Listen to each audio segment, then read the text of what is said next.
En la historia de los conflictos humanos, a menudo pensamos en el mal como una fuerza uniforme, pero en el oscuro tapiz de la Segunda Guerra Mundial, existen hilos de una negrura tan excepcional que desafían toda comparación. Hubo unidades cuyas acciones fueron tan viles que horrorizaron incluso a sus propios amos, hombres que operaban en un abismo moral tan profundo que su existencia misma parece una aberración. Pero una de estas unidades se encuentra en una categoría completamente aparte.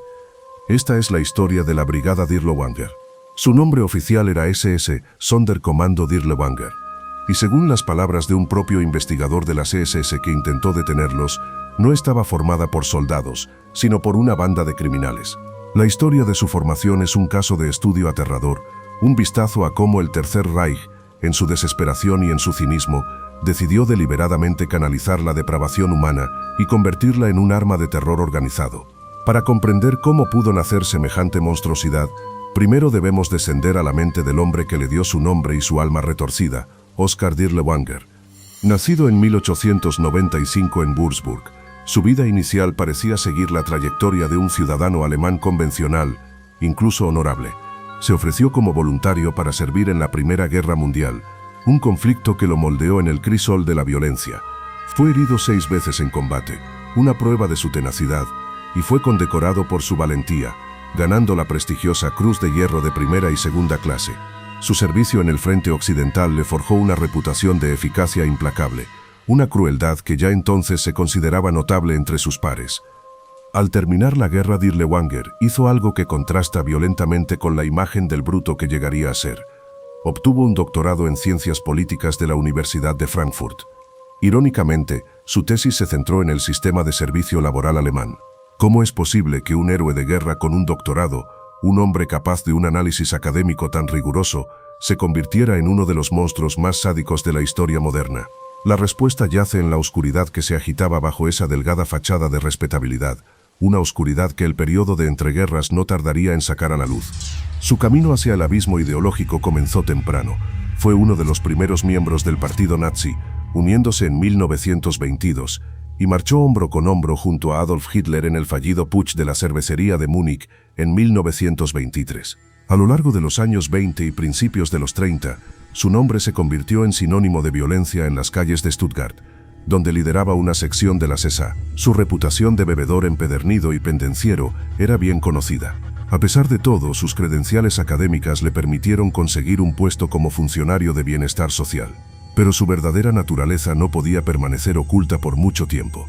En 1934, su carrera se desmoronó.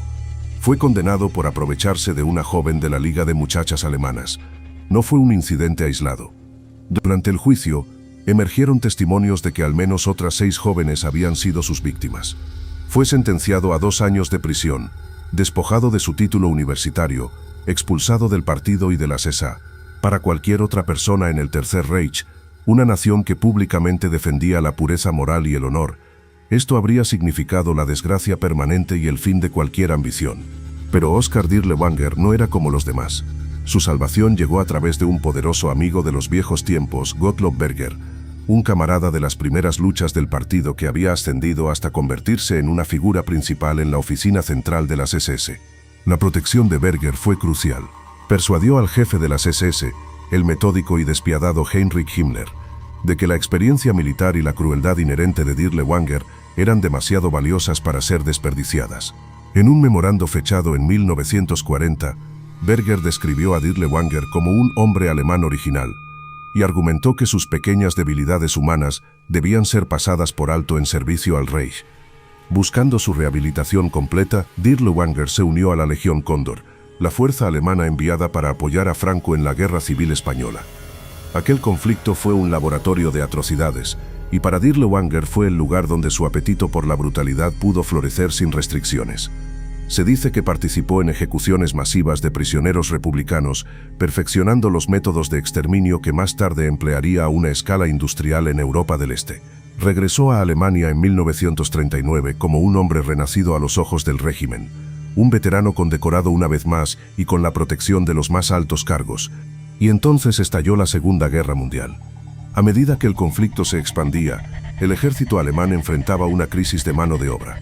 Fue en este contexto que Gottlob Berger le propuso una idea tan radical como perversa a Himmler. ¿Y si pudieran convertir un elemento asocial, los desechos de la sociedad, en un arma para el Reich? ¿Y si crearan unidades especiales compuestas por criminales convictos? La lógica era siniestra, pero atractiva para la mentalidad nazi. Los cazadores furtivos, argumentaban, poseían habilidades innatas para la guerra antipartisana. Eran rastreadores expertos, tiradores precisos, y conocían los bosques como la palma de su mano. Eran en esencia depredadores. Himmler, fascinado por este experimento de rehabilitación militar, aprobó el concepto.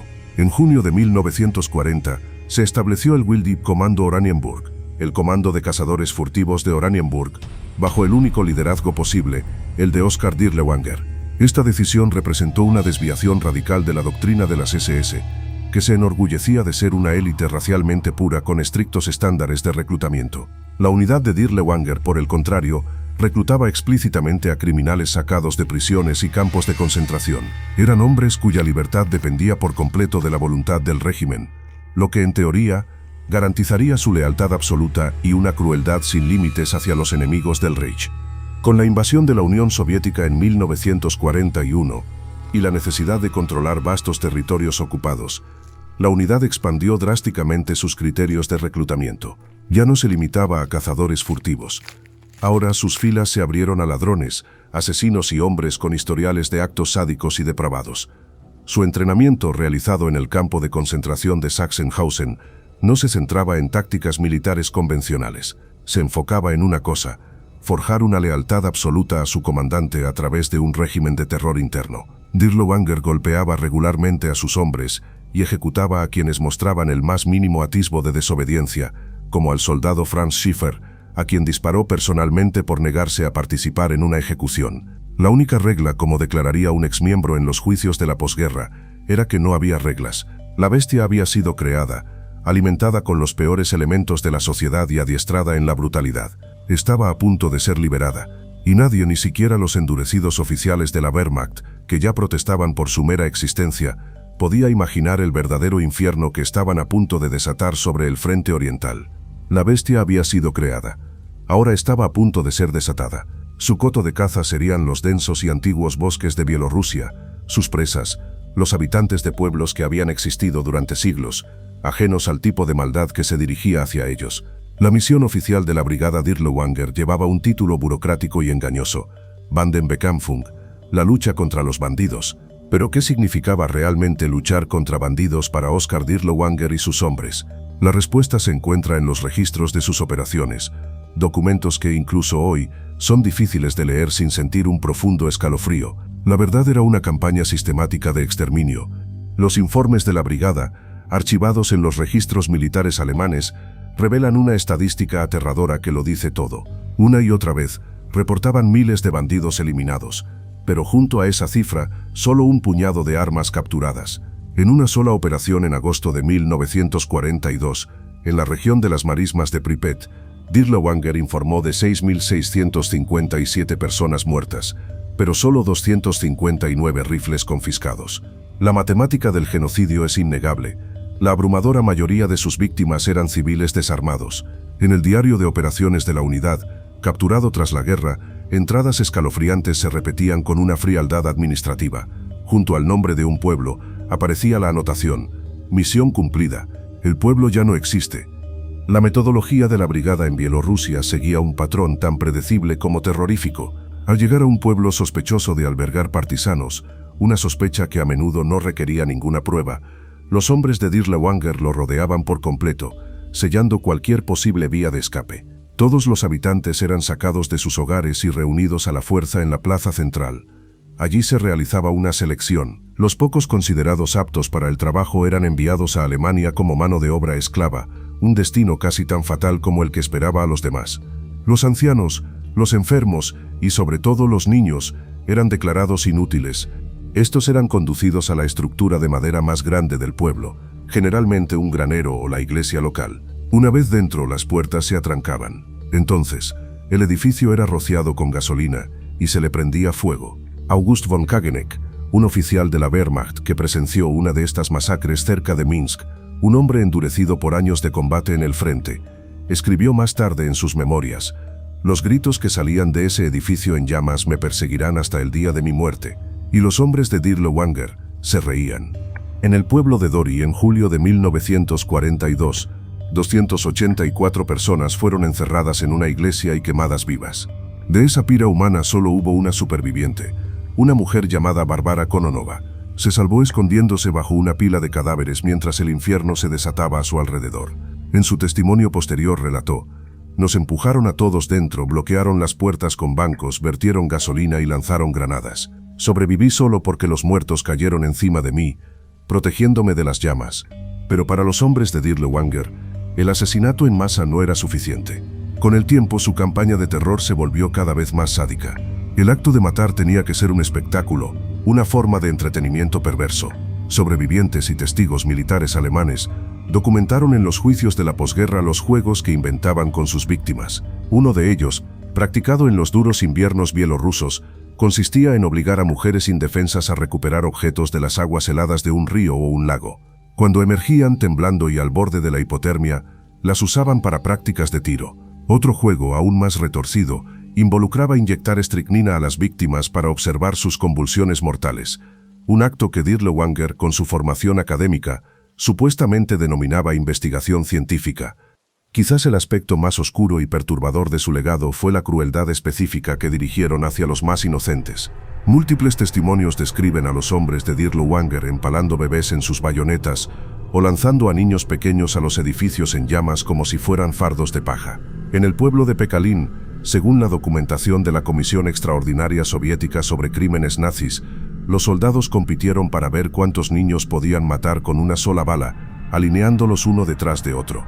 Un informe de la propia Policía Militar Alemana de octubre de 1942, escrito con evidente repulsión, señalaba la conducta del Sonderkommando Dirlewanger con respecto a la población civil bielorrusa, especialmente los niños, representa un nivel de barbarie sin precedentes, incluso en este teatro de operaciones.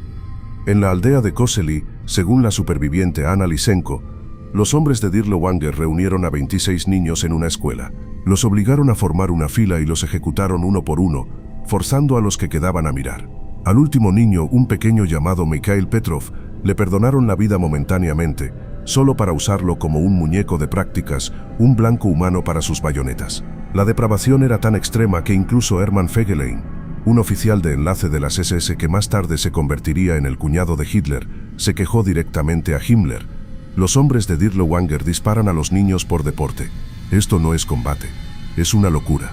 Pero mientras los oficiales del ejército regular y los administradores civiles enviaban quejas desesperadas, describiendo a la unidad como una desgracia para nuestro ejército y advirtiendo que sus métodos eran contraproducentes, que creaban más partisanos de los que eliminaban, estas protestas eran ignoradas en los más altos niveles.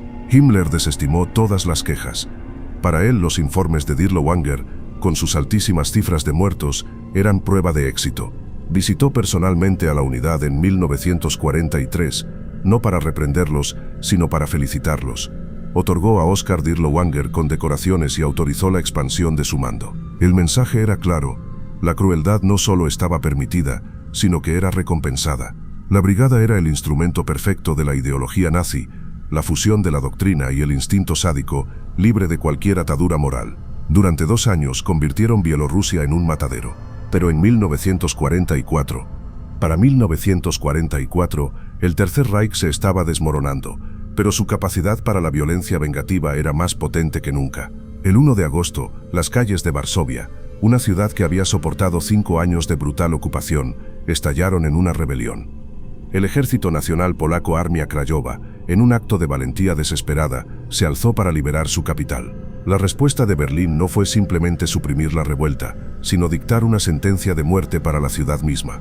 Y para ejecutar esa sentencia, para llevar a cabo un acto de aniquilación tan total, solo había un instrumento que el alto mando nazi consideraría.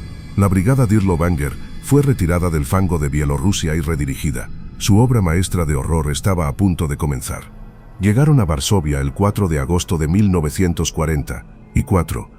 Eran aproximadamente 865 hombres, un número que pronto se hincharía con refuerzos. El SS Gruppenführer Heinz Reinefahrt, encargado de la supresión en el distrito de Wola, comentó al verlos llegar: Estos no son hombres, son bestias salvajes infladas con vodka. No venían con las órdenes habituales de combate. Venían con un decreto emitido por el propio Heinrich Himmler, una orden de una claridad genocida. Todo habitante de Varsovia que encuentres debe ser asesinado, sin importar si es hombre, mujer o niño. ¿Qué sucede cuando se le da semejante orden a una unidad ya compuesta por sádicos, criminales y asesinos convictos? La respuesta se escribiría con la sangre de decenas de miles de personas. Se les asignó el distrito occidental de Wola, y lo que siguió no fue una batalla, fue un exterminio metódico. Durante 5 días, las tropas de Dirlewanger avanzaron edificio por edificio, calle por calle, matando a cada ser vivo que encontraron. Convirtieron el hospital Wola en un matadero, ejecutando a los pacientes en sus camas y al personal que intentaba protegerlos antes de prenderle fuego al edificio con los heridos aún dentro. En el hospital de San Lázaro, los testigos informaron que el propio Oskar Dirlewanger supervisó personalmente la ejecución del personal médico y de los enfermos. Según los relatos, solo detenía las matanzas para seleccionar a las mujeres más jóvenes para su degradación personal antes de que fueran ejecutadas. El doctor Zygmunt Kujawski, uno de los pocos miembros del personal que sobrevivió, testificó más tarde: irrumpieron en el quirófano mientras yo estaba operando. Le dispararon a mi paciente en la mesa y luego nos alinearon contra la pared. Sobreviví solo porque un proyectil de artillería impactó cerca, creando la confusión suficiente para que yo pudiera escapar por una ventana. El clímax de esta locura asesina se alcanzó entre el 5 y el 7 de agosto, cuando se estima que 40.000 civiles fueron masacrados solo en el distrito de Wola. Es una tasa de asesinatos en masa que superó incluso la eficiencia de los campos de exterminio nazis en su apogeo. La iglesia de San Adalberto se convirtió en un lugar de matanza, donde cientos de personas fueron ametralladas dentro de la nave. La fábrica Ursus y la fábrica Franasca se transformaron en campos de ejecución al aire libre, donde las víctimas eran alineadas contra los muros y fusiladas en grupos, hora tras hora. En medio de esta carnicería industrial, hay historias de supervivencia tan milagrosas que parecen imposibles, testimonios que dan fe de la crueldad humana y de una voluntad de vivir inquebrantable. Wanda Lurie, una mujer embarazada en ese momento, fue una de las miles de personas llevadas a la fábrica Ursus para ser ejecutadas. Más tarde testificó: nos dispararon con ametralladoras. Recibí 4 heridas de bala, caí, pero permanecí consciente, cubierta por los cuerpos de otras víctimas. Wanda presenció el asesinato de sus 3 hijos pequeños antes de que le dispararan a ella. Sobrevivió haciéndose la muerta entre los cadáveres hasta que cayó la noche, y luego se arrastró lejos de la pila de cuerpos. Milagrosamente, semanas después, en un campo de tránsito alemán, dio a luz a un hijo sano. La depravación no se limitaba a las ejecuciones masivas. La brigada estableció centros de tortura improvisados. Janina Rosiska, otra superviviente, describió cómo los hombres de Dirlewanger convirtieron el dormitorio de estudiantes Silenia en una casa de los horrores. Seleccionaban mujeres a diario para su entretenimiento en la casa de la guardia. Ninguna regresaba con vida. Podíamos oír sus gritos durante toda la noche. El propio Dirlewanger, según el diario de la mensajera de la resistencia polaca Wanda Felicia Cholmikowska, estableció un harén personal en un apartamento confiscado, donde se llevaban mujeres jóvenes para el uso de sus oficiales. La magnitud y la intensidad de la matanza fueron tan extremas que SS Obergruppenführer Erich von den Bach-Zelewski, el comandante supremo encargado de aplastar el levantamiento, se vio obligado a modificar la orden de Himmler el 9 de agosto. Ordenó que las mujeres y los niños fueran expulsados de la ciudad en lugar de ser asesinados. No lo hizo por compasión, lo hizo por pura pragmática militar. En su testimonio de posguerra en Nuremberg, Bach-Zelewski declaró: tuve que cambiar la orden de Himmler porque los hombres de Dirlewanger estaban tan ocupados asesinando civiles que se olvidaron de que teníamos un levantamiento armado que reprimir. Y aquí reside la gran paradoja de la brigada Dirlewanger. A pesar de su salvajismo contra los indefensos, demostraron ser tácticamente incompetentes cuando se enfrentaban a oponentes armados. En los enfrentamientos directos contra las barricadas defendidas por los combatientes del Ejército Nacional Polaco, sufrieron bajas catastróficas debido a su escaso entrenamiento y a sus tácticas de asalto temerarias y desorganizadas. En solo los primeros 10 días de lucha, la brigada perdió aproximadamente el 40% de su fuerza.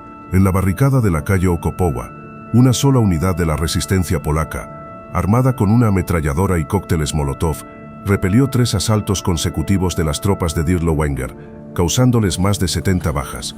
El general Nikolaus von Forman, comandante del 9º Ejército, Lo resumió en su diario de guerra. La unidad Dirlewanger es una colección de criminales que pueden asesinar a mujeres indefensas, pero se desmoronan cuando se enfrentan a una resistencia real. Los horrores de Varsovia fueron tan extremos, el sadismo tan desenfrenado, que algo extraño comenzó a suceder. Los monstruos empezaron a repugnar a otros monstruos. Las acciones de la brigada Dirlewanger comenzaron a enviar ondas de choque a través de la propia estructura de las SS, provocando investigaciones que amenazaban con derribar a su infame comandante. Pero ¿cómo se procesa a un demonio que uno mismo ha creado, nutrido y desatado sobre el mundo? ¿Cómo se procesa a un demonio que uno mismo ha creado? La respuesta en la retorcida lógica del Tercer Reich es simple: no se hace, no cuando ese demonio es tu herramienta más eficaz para el terror. Pero eso no impidió que algunos lo intentaran. Las atrocidades de la brigada Dirlewanger en Varsovia fueron tan extremas, su sadismo tan público y su incompetencia táctica tan flagrante, que comenzaron a agrietar la fachada de unidad dentro de las propias SS. La máquina empezó a observar con horror una de sus propias piezas, una que parecía haberse corrompido más allá de toda medida, incluso para los estándares de las SS, una organización construida sobre la violencia y la pureza racial. La brigada Dirlewanger era considerada más allá de lo aceptable. El SS Obergruppenführer Friedrich Wilhelm Krüger, el máximo líder de las SS y la policía en la Polonia ocupada, había sido testigo de su comportamiento durante operaciones antijudías en 1942. En un paso inusual, escribió directamente a Himmler para quejarse. Su advertencia fue profética. Estos hombres son un peligro mayor para el orden alemán que los enemigos que supuestamente combaten. Incluso Arthur Greiser, el notoriamente brutal líder nazi de la región, se quejó a Himmler del comportamiento de la unidad, escribiendo que socavan la autoridad alemana y deshonran el uniforme que visten. Quizás la condena más reveladora provino de una fuente inesperada. Otra unidad de las SS igualmente infame. Durante las operaciones en Varsovia, Dirlewanger luchó junto a la Brigada Kaminsky, una formación compuesta por colaboradores rusos conocida por su propia brutalidad. Pero incluso estos asesinos endurecidos se sintieron perturbados por los métodos de Dirlewanger. Un médico polaco, obligado a tratar a los heridos de las SS, escuchó a un oficial de Kaminsky decir: «Nosotros matamos, pero ellos torturan antes de matar. Incluso nosotros tenemos límites». Cuando los verdugos empiezan a juzgar a otros verdugos, es señal de que se ha cruzado un umbral hacia un nuevo nivel de depravación. La repulsión llegó a tal punto que la maquinaria legal de las SS intentó intervenir. Un juez de las SS llamado Georg Conrad Morgan, conocido como el Sabueso por su implacable persecución de la corrupción y los crímenes dentro del sistema de campos de concentración, abrió una investigación sobre Oskar Dirlewanger en 1943. Los cargos eran robo de propiedades judías y delitos inmorales. Por un momento pareció que el sistema podría purgar a su elemento más tóxico, pero la investigación fue aplastada por una intervención directa de la oficina de Heinrich Himmler. ¿Qué era exactamente lo que estos otros oficiales veían que los horrorizaba tanto? No era solo el asesinato, era el caos absoluto. La brigada Dirlewanger no funcionaba como una unidad militar, sino como una horda anárquica impulsada por un cóctel tóxico. El alcohol era omnipresente. Los registros muestran que en febrero de 1943, la unidad consumió el suministro de schnapps para 3 meses en solo 2 semanas. Antes de las operaciones, los soldados consumían libremente pervitin, una metanfetamina que les daba un coraje químico. El doctor Klaus Petersmann, un médico militar adscrito a la unidad, escribió en su diario durante el levantamiento de Varsovia: aproximadamente el 80% de los hombres de la brigada están bajo la influencia del alcohol o de estimulantes mientras realizan operaciones. Hoy he realizado una amputación al Rottenführer Schulz, que se disparó en su propio pie estando intoxicado. Es el tercer incidente de este tipo esta semana. Esta cultura de excesos alimentaba una violencia interna impredecible. Las peleas entre miembros de la brigada a menudo terminaban con muertes. Los oficiales daban el peor ejemplo. El comandante de compañía Kurt Visser disparó a 3 de sus propios hombres por quedarse dormidos en su puesto de guardia. Otro oficial, Fritz Frey, ejecutó a 5 de sus subordinados por intentar desertar con objetos de valor robados. Dirlewanger no solo aprobaba estas acciones, sino que las fomentaba. El terror era su principal herramienta de liderazgo. En los registros de la posguerra, se documentó que la brigada perdió casi tantos hombres por violencia interna y ejecuciones como por ataques partisanos en Bielorrusia. Su depravación se extendía también a su propio personal. En Bielorrusia, mantenían estaciones de confort, esencialmente burdeles de campaña, donde las mujeres locales eran esclavizadas. Pero lo más impactante fue el trato hacia sus propias auxiliares alemanas. Las mujeres que servían como enfermeras y operadoras de comunicaciones denunciaron tantos abusos que la oficina principal de las SS tuvo que emitir una directiva especial en junio de 1943 prohibiendo el trato impropio hacia ellas. La directiva fue ignorada. Una enfermera de la Cruz Roja alemana, Margarete Fiedler, escribió en su diario: «Estos no son hombres, son animales. Temo por mi vida cada noche y he atrancado mi puerta, pero aún así intentan entrar. Nadie me ayudará». A pesar de todo esto, Dirlewanger gozaba de una protección extraordinaria desde los niveles más altos. Su patrón, Gottlob Berger, intervenía repetidamente en su favor. Cuando se le presentaban pruebas de los excesos de la brigada, Berger respondía con cinismo: «No se puede luchar contra los partisanos con los métodos del Ejército de Salvación». El propio Himmler, el arquitecto del Holocausto, parecía fascinado con su monstruoso experimento. Tras visitar la unidad y escuchar los informes de sus atrocidades, no los castigó, sino que le otorgó a Dirlewanger la Cruz Alemana en oro y autorizó la expansión de su mando. El sistema no estaba fallando en contener a la brigada Dirlewanger, el sistema la estaba protegiendo activamente. La unidad no era una aberración del sistema nazi, sino su conclusión lógica, la fusión perfecta de ideología y sadismo, sin las más mínimas restricciones morales. Con la protección total de Himmler, Oskar Dirlewanger era intocable. Su brigada, ahora marcada y mermada por los combates en Varsovia, necesitaba urgentemente nuevos cuerpos para llenar sus filas, y el régimen, en sus últimos estertores, estaba a punto de rascar el fondo del barril, recurriendo incluso a sus enemigos jurados para reponer las filas de su unidad más depravada. La naturaleza de la brigada estaba a punto de cambiar una vez más, volviéndose aún más desesperada, caótica y letal. Un instrumento de terror tan especializado como la brigada Dirlewanger requería un combustible constante de cuerpos. Después de la picadora de carne que fue Varsovia, sus filas estaban huecas. Pero el régimen nazi en sus últimos estertores ideó una solución tan cínica como la propia creación de la unidad: alimentarían al lobo con la carne de sus antiguas presas.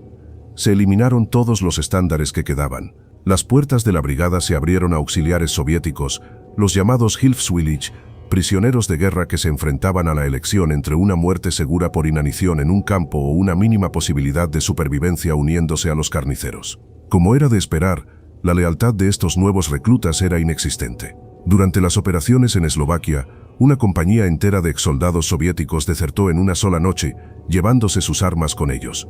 Pero la ideología nazi realizaría un último y retorcido acto de hipocresía. En el caos del levantamiento de Varsovia, la brigada se quedó tan desesperadamente sin personal que recurrió a la fuente más impensable: los campos de concentración.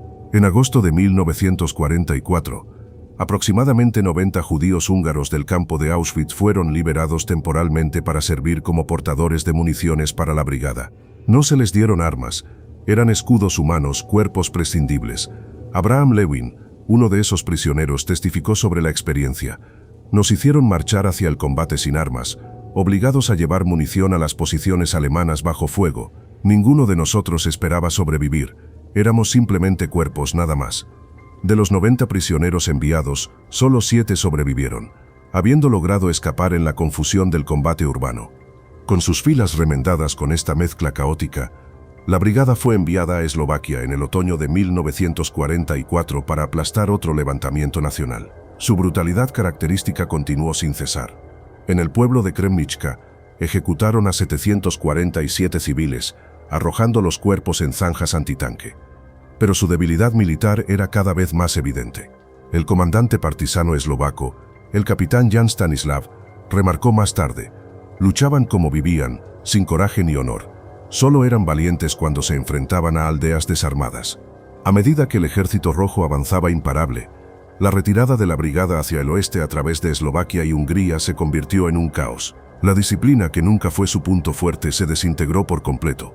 Un oficial de enlace de la Wehrmacht informó en diciembre de 1944: «La formación Dirlewanger ya no es una unidad de combate cohesionada, sino una colección de grupos armados que se abren paso hacia el oeste saqueando». Las tasas de deserción se dispararon. Los hombres sabían que el final estaba cerca, y para ellos, la captura significaba una muerte segura. El suboficial de las SS Franz Magil anotó en su diario de campaña: «La disciplina está completamente rota. Anoche fusilé a 2 hombres por intentar desertar. Los demás miraron, pero no mostraron ninguna reacción. Ya están muertos por dentro. Los cazadores finalmente se habían convertido en la presa. Arrojados a batallas defensivas desesperadas alrededor de Budapest a principios de 1945, se enfrentaron a la abrumadora fuerza del Sexto Ejército de Tanques de la Guardia Soviética. Los informes de la inteligencia soviética revelan que el Ejército Rojo había identificado a la Brigada Dirlewanger como un objetivo prioritario. El famoso corresponsal de guerra soviético, Ilya Ehrenburg, escribió en sus despachos: «Hemos identificado a los carniceros de Varsovia. No se dará cuartel». Cerca de la ciudad de Székesfehérvár, el cuartel general de la brigada fue arrollado por tanques T-34. De los 122 hombres de Dirlewanger capturados, solo 14 llegaron vivos a un campo de prisioneros de guerra. La venganza del Frente Oriental fue tan implacable como los crímenes de la brigada. En abril de 1945, con la derrota de Alemania ya sellada, la brigada se hizo añicos. Se disolvió en pequeños grupos dispersos que huían frenéticamente hacia el oeste, rezando para caer en manos estadounidenses o británicas en lugar de soviéticas. La cohesión final se rompió cuando se extendió el rumor de que el propio Dirlewanger había abandonado a sus hombres. Kurt Roder, un exmiembro capturado por los estadounidenses, testificó: «Al final era sálvese quien pueda. La única orden era correr». Algunos llegaron hasta Austria, donde se rindieron a los estadounidenses. Otros se dirigieron al norte, hacia Checoslovaquia, donde se encontraron con una justicia brutal. Cerca del pueblo de Pribram, un grupo de 14 hombres de Dirlewanger capturados por partisanos checos fueron, según los registros locales, enterrados vivos en el pozo de una mina en desuso. ¿Y qué fue del propio Oskar Dirlewanger? Su destino final es uno de los epílogos más turbios de la guerra. El registro oficial indica que, tras ser herido en Hungría, fue capturado por las fuerzas francesas el 1 de junio de 1945, cerca del pueblo de Alshausen, en el suroeste de Alemania.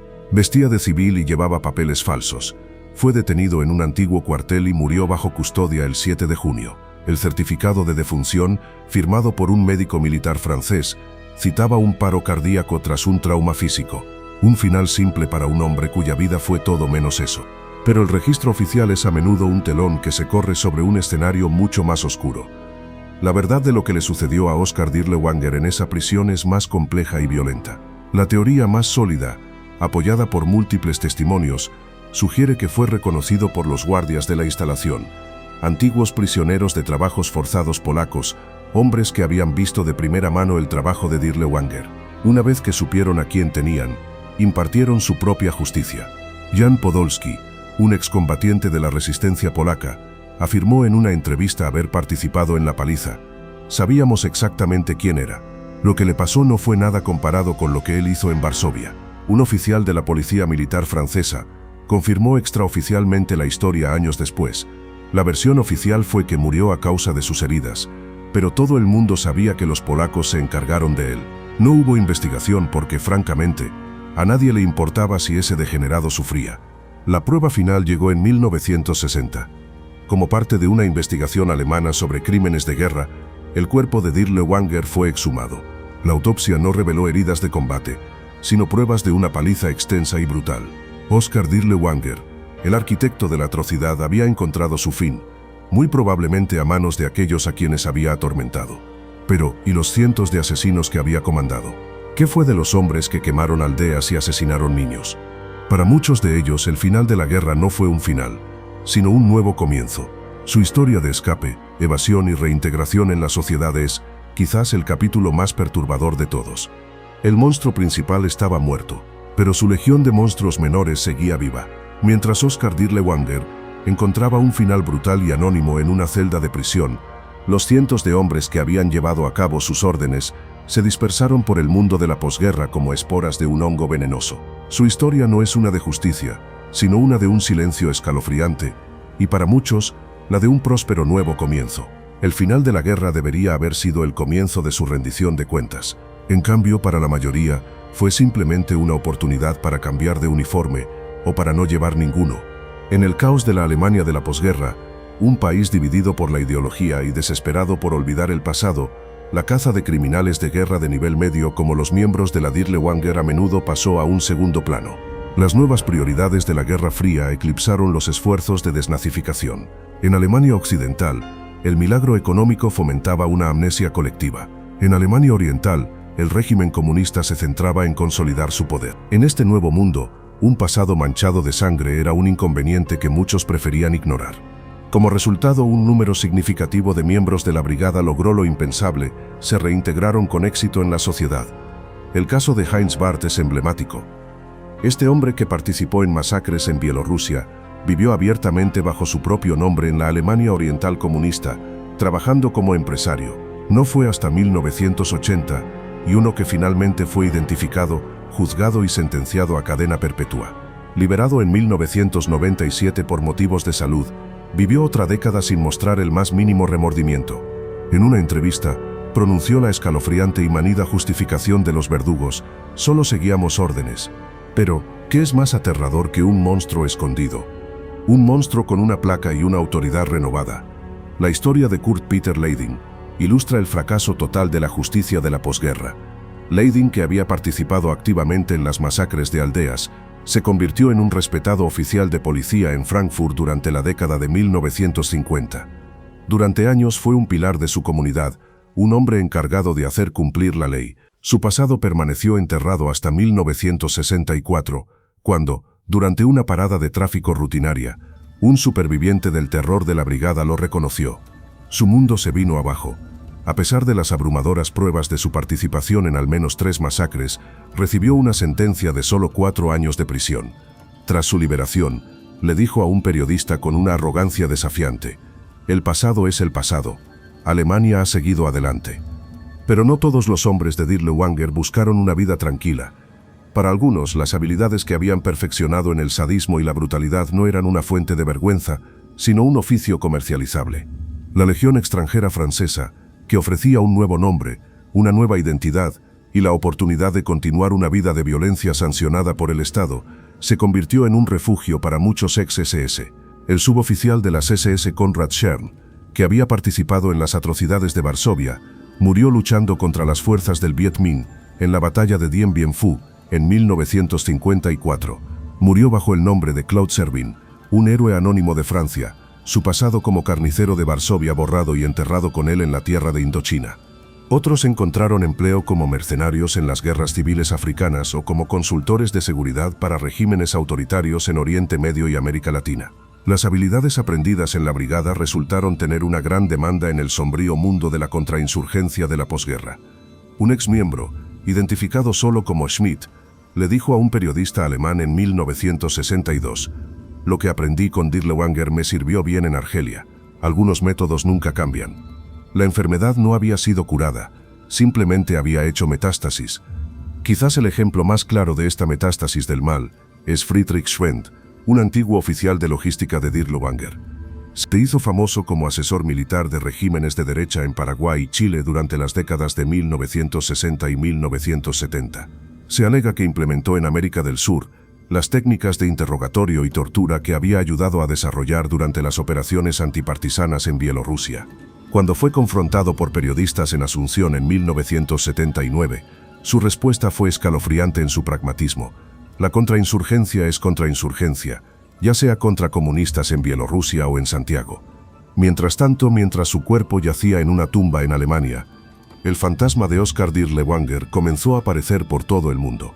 Durante décadas hubo informes de avistamientos en Egipto, donde se decía que vivía bajo la protección de exoficiales nazis que asesoraban al ejército egipcio, o en Argentina, un notorio refugio para fugitivos. Estas historias, a menudo impulsadas por redes de exnazis como la de Otto Skorzeny, alimentaron una potente mitología de escape. El famoso cazador de nazis, Simon Wiesenthal, investigó estas afirmaciones y concluyó que Dirlewanger realmente murió en 1945, pero argumentó que los avistamientos de su fantasma reflejaban más nuestro miedo colectivo a que tales monstruos pudieran escapar de la justicia que cualquier realidad. Los hombres de la brigada Dirlewanger se disolvieron de nuevo en el mundo, algunos castigados, muchos no. Sus crímenes se desvanecieron de la memoria pública, enterrados bajo el silencio de una generación que anhelaba olvidar. Pero los fantasmas de sus víctimas permanecen. ¿Cuál es el verdadero legado de semejante maldad?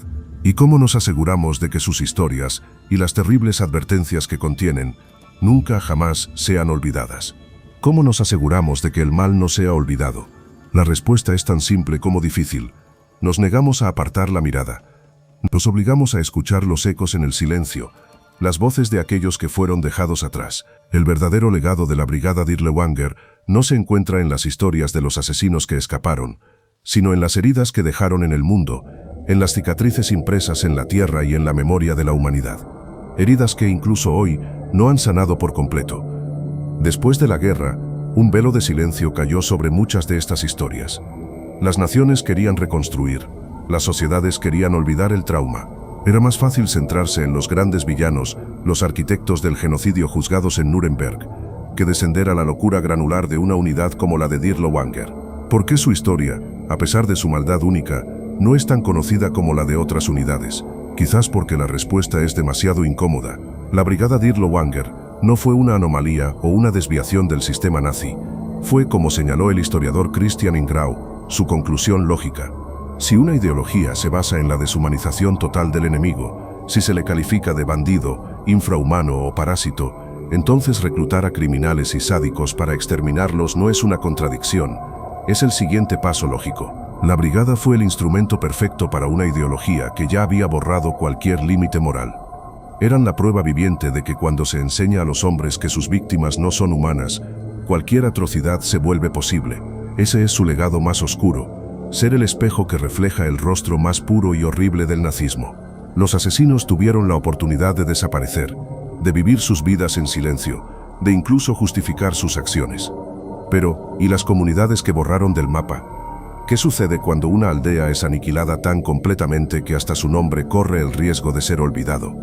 En Bielorrusia, el pueblo de Hatyn se convirtió en el símbolo de cientos de aldeas destruidas por los nazis, muchas de ellas a manos de la Brigada Dirlewanger. Hoy, un monumento se erige en su lugar. No hay edificios, solo 26 obeliscos con forma de chimenea, uno por cada casa quemada, cada uno con una campana que suena al unísono cada 30 segundos, un lamento eterno. En el centro del monumento hay una escultura de bronce. Representa al único superviviente adulto de la masacre, el herrero Josef Kamiński. Regresó al pueblo en llamas para encontrar a su hijo, gravemente quemado aún con vida. El niño murió en sus brazos. La estatua captura ese momento de dolor insondable. El testimonio de Kamiński, recogido en la novela documental Hatyn de Ales Adamovich, contiene la carga que todos los que conocen esta historia deben llevar. Él dijo: "Los muertos no pueden clamar por justicia. Es un deber de los vivos hacerlo por ellos". Ese deber ha sido asumido no solo por historiadores, sino también por artistas que intentan dar forma a lo indecible. El poeta polaco Tadeusz Rózewicz, que luchó contra los hombres de Dirlewanger durante el levantamiento de Varsovia, escribió en su poema de 1947, "Masacre de los muchachos, los asesinos simplemente se cambiaron de uniforme. Mientras la sangre en sus manos se secaba, caminaron libres bajo nuevos soles, sus crímenes enterrados con sus víctimas. La poesía y el arte se convierten en el último refugio de la memoria, el último baluarte contra el olvido". Recordar a la Brigada Dirlewanger es recordar los elementos que la hicieron posible. Es recordar que fue una unidad formada por criminales, no por soldados de élite. Es recordar que su disciplina interna se basaba en el terror, no en el honor. Es recordar que el sadismo no solo se toleraba, sino que se incentivaba. Y es recordar que su crueldad era tan extrema, que incluso otros asesinos en masa los miraban con repulsión. Estas no son solo notas a pie de página de la historia, son señales de advertencia. Porque la ideología que creó a la Brigada Dirlewanger no murió en un búnker en Berlín en 1945. La deshumanización, la propaganda que pinta a grupos enteros de personas como una amenaza existencial, la creencia de que el fin justifica cualquier medio, esas ideas son peligrosamente resistentes. La historia de Oskar Dirlewanger y sus hombres es un viaje al abismo más profundo de la crueldad humana. Es un testimonio del hecho de que la línea que separa la civilización de la barbarie es aterradoramente delgada. Al recordarlos no honramos a los asesinos, nos armamos con el conocimiento de lo que somos capaces, para bien y sin duda para mal. Y en ese conocimiento reside nuestra única y frágil esperanza. Hemos llegado al final de nuestro viaje, un descenso a través de uno de los capítulos más oscuros de la historia humana. Hemos seguido la trayectoria de Oskar Dirlewanger, desde héroe de guerra condecorado hasta arquitecto de atrocidades. Hemos sido testigos de la creación de su brigada, una unidad forjada con el propósito explícito de cometer actos que incluso sus amos consideraban deshonrosos. Hemos caminado por los pueblos calcinados de Bielorrusia y las calles ensangrentadas de Varsovia. Y hemos visto cómo, para muchos, la justicia nunca llegó. La historia de la Brigada Dirlewanger nos obliga a enfrentarnos a preguntas profundamente incómodas, preguntas que resuenan mucho después de que las imágenes se desvanecen. ¿De dónde surge un mal tan absoluto? ¿Fue Oskar Dirlewanger un monstruo único, una aberración de la naturaleza? ¿O fue simplemente un producto de su tiempo, un hombre ordinario con demonios internos a quien se le dio permiso, e incluso se le animó para desatarlos sin piedad sobre el mundo, cuando el Estado mismo redifuria el asesinato como un deber y la crueldad como una virtud? ¿Cuántos más podrían caminar por ese mismo sendero? ¿Y qué significa la justicia frente a crímenes tan vastos que desafían la comprensión? ¿Puede una sentencia de prisión, o incluso una ejecución en una celda de un pueblo alemán, equilibrar la balanza por la aniquilación de comunidades enteras, por los gritos de miles de personas quemadas vivas, por el trauma generacional infligido a los supervivientes? Quizás la verdadera tragedia es que para ciertos crímenes no existe una justicia terrenal que sea suficiente. Esta es una historia que no termina cuando el vídeo se acaba. Genera preguntas difíciles y nos gustaría saber qué piensan ustedes. Dejen sus reflexiones en la sección de comentarios. ¿Qué parte de esta larga historia les impactó más? ¿Fue la cínica creación de la unidad, la brutalidad en Bielorrusia, la locura de Varsovia o la escalofriante forma en que muchos de sus miembros se desvanecieron en la normalidad de la posguerra? Creemos que el diálogo es una forma de mantener viva la memoria. Contar estas historias es nuestra misión. Creemos firmemente que es crucial que el pasado no se olvide, para poder entender las advertencias que contiene. Si estás de acuerdo, si crees que es vital que estas investigaciones profundas continúen y que estas voces no se pierdan en el silencio, te invitamos a suscribirte a nuestro canal y a activar las notificaciones. Cada suscripción es un voto a favor de la memoria y en contra del olvido. Nos ayuda a asegurar que podamos seguir explorando estos capítulos oscuros de la historia con el respeto y la profundidad que merecen. Al final, la lección más importante que nos deja la Brigada Dirlewanger es quizás la más alarmante. No se necesitó un ejército de demonios para llevar a cabo estas atrocidades. Se necesitaron burócratas cínicos, oficiales ambiciosos y sobre todo hombres comunes dispuestos a obedecer, a creer en la deshumanización de sus víctimas y a actuar en consecuencia. Nos recuerda que el mal más peligroso no siempre es el que grita y echa espuma por la boca, sino el que opera con una eficiencia tranquila y una justificación ideológica. El escritor y superviviente de Auschwitz, Primo Levi, reflexionó profundamente sobre esta misma cuestión. Pasó su vida tratando de comprender la naturaleza del mal que había presenciado, y una de sus conclusiones más lúcidas sirve como la advertencia final y más pertinente de esta historia. Nos dejó estas palabras: los monstruos existen, pero son demasiado pocos para ser verdaderamente peligrosos. Más peligrosos son los hombres comunes, los funcionarios listos para creer y actuar sin hacer preguntas.